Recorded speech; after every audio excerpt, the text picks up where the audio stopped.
Assalamualaikum warahmatullahi wabarakatuh. Perkenalkan, nama saya Muhammad Sofri Loparan dengan NIM 211 FI 03031, Fakultas Ilmu Kesehatan Sarjana Terapan Keperawatan dan Fisiologi dari kelas A, Universitas Bagri Kencana. Di video kali ini saya akan menyampaikan mengenai upaya-upaya pencegahan dan pemberantasan korupsi. Ada yang mengatakan bahwa upaya yang paling tepat untuk memberantas korupsi adalah menghukum seberat-beratnya para pelaku korupsi. Dengan demikian, bidang hukum khususnya hukum pidana akan dianggap sebagai jawaban yang paling tepat untuk memberantas kasus korupsi tersebut. Kita bahkan memiliki sebuah lembaga independen yang bernama Komisi Pemberantasan Korupsi atau yang disingkat dengan KPK, yang kesemuanya dibentuk salah satunya untuk memberantas korupsi tersebut. Namun, apa yang terjadi? Korupsi tetaplah korupsi, tumbuh subur dan berkembang dengan pesat. Sedihnya lagi, dalam realita ternyata lembaga dan aparat yang telah ditunjuk tersebut dalam beberapa kasus justru ikut menumbuh suburkan korupsi yang terjadi di Indonesia. Ada pula pendapat yang mengatakan bahwa bekal pendidikan atau yang termasuk pendidikan agama memegang peranan yang sangat penting untuk mencegah korupsi. Benarkah demikian? Yang cukup mengejutkan, negara-negara yang tindak korupsinya cenderung tinggi justru adalah negara-negara yang masyarakatnya dapat dikatakan cukup taat beragama. Contohnya Indonesia. Berikut saya akan memaparkan beberapa upaya yang bisa dilakukan untuk pencegahan dan pemberantasan korupsi. Yang pertama adalah strategi preventif. Upaya preventif adalah usaha pencegahan korupsi yang diarahkan untuk meminimalisasi penyebab dan peluang seorang melakukan tindak korupsi. Upaya preventif dapat dilakukan dengan 1. Memperkuat Dewan Perwakilan Rakyat atau DPR. Yang kedua, memperkuat Mahkamah Agung dan jajaran peradilan di bawahnya. Yang ketiga, membangun kode etik di sektor publik. Yang keempat, membangun kode-kode etik di sektor partai politik, organisasi, profesi, dan asosiasi bisnis.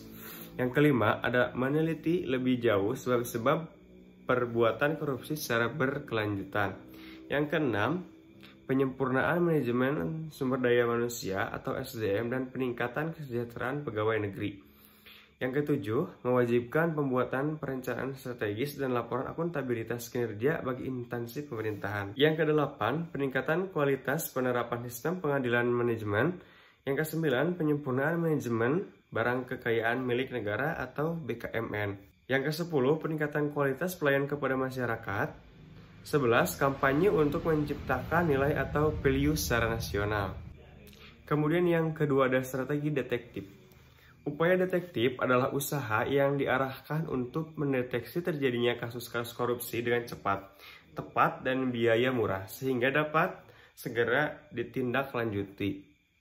Berikut adalah upaya detektif pencegahan korupsi. Yang pertama ada perbaikan sistem dan tindak lanjut atas pengaduan dari masyarakat. Yang kedua ada pemberlakuan kewajiban pelaporan transaksi keuangan tertentu. Yang ketiga, pelaporan kekayaan pribadi, pemegang jabatan dan fungsi publik. Yang keempat, partisipasi Indonesia pada gerakan anti korupsi dan anti pencucian uang di kancah internasional. Yang kelima, ada peningkatan kemampuan aparat pengawasan fungsional pemerintah atau APFP dalam mendeteksi tindak pidana korupsi. Yang ketiga, ada strategi represif. Upaya represif adalah usaha yang diarahkan agar setiap perbuatan korupsi yang telah diidentifikasi dapat diproses dengan cepat, tepat, dan dengan biaya yang murah, sehingga para pelakunya dapat segera diberi sanksi sesuai peraturan perundang-undangan yang berlaku. Upaya represif dalam mencegah tindak pidana korupsi adalah 1. Penguatan kapasitas badan atau komisi anti korupsi. Yang kedua, penyelidikan, penuntutan, peradilan, dan penghukuman koruptor besar dengan efek yang jerat.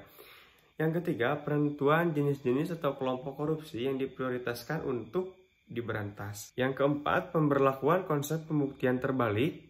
5. Meneliti dan mengevaluasi proses penanganan perkara korupsi dalam sistem peradilan pidana secara terus-menerus. Keenam, pemberlakuan sistem pemantauan proses penanganan tindak korupsi secara terpadu. Publikasi kasus-kasus tindak pidana korupsi beserta analisisnya.